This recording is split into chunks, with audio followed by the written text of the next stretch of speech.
স্বামী যদি সহবাসে অক্ষম হয় তাহলে স্ত্রীর কি করা উচিত?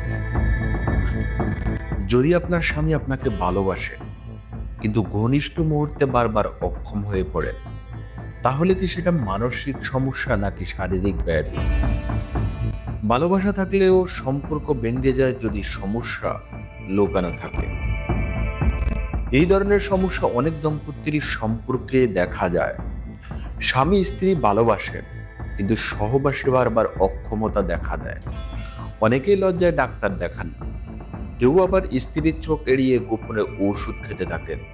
কিন্তু এই লুকোচুরির মধ্যে থেকে তৈরি হয় মানসিক দূরত্ব, সন্দেহ, বিচ্ছেদ।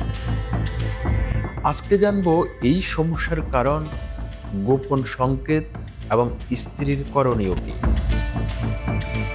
প্রথমে বুঝে নিতে হবে পুরুষের এই সমস্যা পরিচিত, যেখানে ব্যক্তি ঘনিষ্ঠ মুহূর্তে পুরোপুরি সক্ষমতা ধরে রাখতে পারে না। উপসর্গগুলো হলো: ঘনিষ্ঠ ইচ্ছা থাকলেও দেহ সাড়া দেয় না, সহবাসের সময় মাঝপথে ক্ষমতা হারিয়ে ফেলা, যৌন ইচ্ছা ধীরে ধীরে কমে যাওয়া। এই সমস্যার কারণ হতে পারে মানসিক চাপ, দুশ্চিন্তা, ব্লাড সার্কুলেশনের সমস্যা, ডায়াবেটিস, উচ্চ রক্তচাপ, পূর্ণ অশক্তি এবং অতিরিক্ত হস্তমৈথুন, এমনকি দাম্পত্য অবিশ্বাস্য রাগ বা টেনশন। অনেকে লজ্জা সরাসরি গুগলে সার্চ করে বাজার থেকে বিনা প্রেসক্রিপশনের ওষুধ কিনে খেয়ে ফেলে। প্রথমে মনে হয় কাজ হচ্ছে, কিন্তু ধীরে ধীরে দেহ আরো বেশি নিস্তেজ হয়ে পড়ে। ডাক্তারের মতে সাল টার্মিনেন্ট হচ্ছে সবচেয়ে বিপজ্জনক পাত। সঠিক চেক আপ ছাড়া কোনো সাপ্লিমেন্ট খেলে লিভার, কিডনি ও হরমোন সিস্টেম ক্ষতিগ্রস্ত হয়। স্ত্রীর ভূমিকা এখানে সবচেয়ে গুরুত্বপূর্ণ। লজ্জা না দিয়ে, ছোট না করে, ধৈর্য ও ভালোবাসা দিয়ে পাশে থাকা।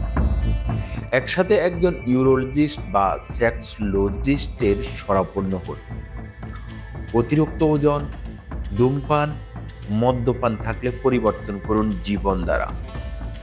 যৌন বিষয়ে নেগেটিভ টক বা ঠান্ডা বন্ধ করুন, কারণ এতে হতে পারে আত্মবিশ্বাস আরো ভেঙে পড়ে।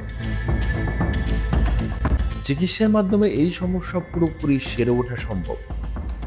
অনেকেই সময় হরমোন টেস্ট, ইকো টেস্ট বা সাপ্লিমেন্ট, লাইফস্টাইল চেঞ্জ যথেষ্ট হয়।